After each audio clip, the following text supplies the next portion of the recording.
Bon, 15 cm de recouvrement dans la noue. Bon, je leur ai mis un peu trop d'angle. Je vais les raplatir un peu.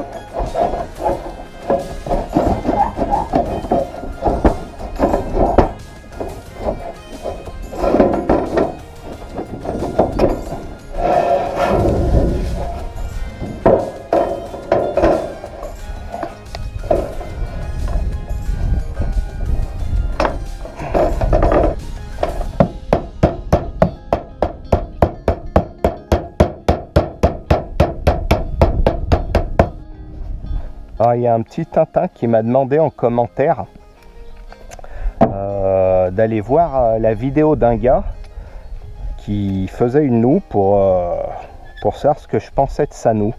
Alors déjà, ce gars, ça m'a l'air d'être un charpentier. Et donc il a une chaîne YouTube, hein, et il construit sa maison tout en bois. Et donc c'est un mec qui bosse bien, mais c'est bon, c'est un charpentier. Alors on le voit, il fait sa noue. Et donc il fait sa noue, et puis au lieu de mettre des relevés là, il met deux pinces de 2,5 ou de 3, et il pose sa noue au niveau des lithos. En fait, il les pose sur les lithos. Il a doublé un peu ses lithos pour faire un support, et il la pose comme ça. Il se démerde pas mal le gars. Seulement une noue, qu'elle soit tranchée ou à redans, il faut toujours l'encaisser pour pas faire lever les tuiles sur l'épaisseur de la pince, mais surtout pour pas que les tuiles écrasent la pince, parce que quand on écrase la pince, l'eau qui va dévaler à toute vitesse, elle va venir buter, et puis là c'est des points de fuite. Alors ce qu'il faut faire quand on fait une couverture on va dire moderne, traditionnelle, donc avec des contre-lithos et des lithos, ce qu'il faut faire, c'est mettre la noue au niveau des contrelates, donc l'encaisser de 27 mm. Là, avec le collègue, on est sur une vieille ferme, elle date du XVIIe siècle. Et c'est des paysans qui avaient fait ça, hein. C'est des chênes, c'est des troncs d'arbres, tout est déformé. On s'est pas mal enquiquiné pour tout caler.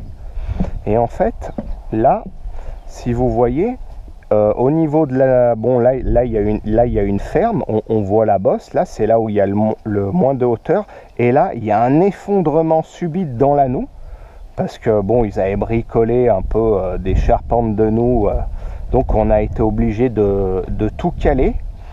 Donc là, on voit la hauteur des cales, il y a à peu près 20 cm, vous voyez comme c'est énorme. Et en plus, le problème, c'est qu'on n'a pas réussi à récupérer cette bosse ici. Sinon, ça aurait fait lever trop de chaque côté. Donc, en fait, on a quand même gardé une petite bosse ici. Alors, on a nos lithos qui tombent là-bas et nos lithos qui tombent comme ça. Alors là, on file tout droit. Et puis là, on a essayé de rester droit par rapport au versant, mais ça la déforme un peu. Alors, je vous dis pas l'histoire pour aller se fabriquer une fonsure au niveau des contrelates. Ça veut dire qu'il aurait fallu caler de la planche de 27. Ça aurait été un cinéma, on y aurait passé une semaine. Alors, ce qu'on a fait, une fois qu'on a tiré nos lithos, on a revissé des contrelates sous les lithos. On les a prolongés dans la noue. Et on est venu mettre une petite volige de 1,5 sur ces contrelates pour faire un support pour notre noue. Seulement, il ne reste plus qu'1,2 cm. Donc c'est pas beaucoup, mais ça permet quand même d'avoir un relevé de 1 et de conserver des bonnes pinces de 1,5 ouvertes. Donc ça va complètement nous sauver la mise. Vous voyez, donc on s'est un peu débrouillé, hein, on fait pas toujours ce qu'on veut. Sinon on y passe des mois et des mois, puis on gagne plus d'argent. Et puis voilà les petits Tintins. Donc ouais, cette partie là, on l'a toute refaite à neuve. On a tiré des chevrons, on les a tous calés nickel. Mais là on a tout laissé, c'était du chêne et tout, c'était vachement solide. Donc voilà, le petit bois de bouc qui fait sa maison en bois. Il est bien, le Tintin. C'est un bon Tintin, mais il faut mieux encaisser les nœuds. Voilà, ça sauve la mise. Et je vous ferai voir la prochaine fois que je monte sur un toit et que je vois une noue à redans ou qui fuit parce que les gars ils sont allés couper les pinces au niveau des emboîtements. J'ai déjà refait des nœuds comme ça, donc c'est du vécu, les bisounours.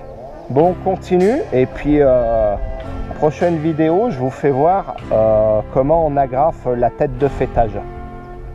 Allez les bisounours, prochaine.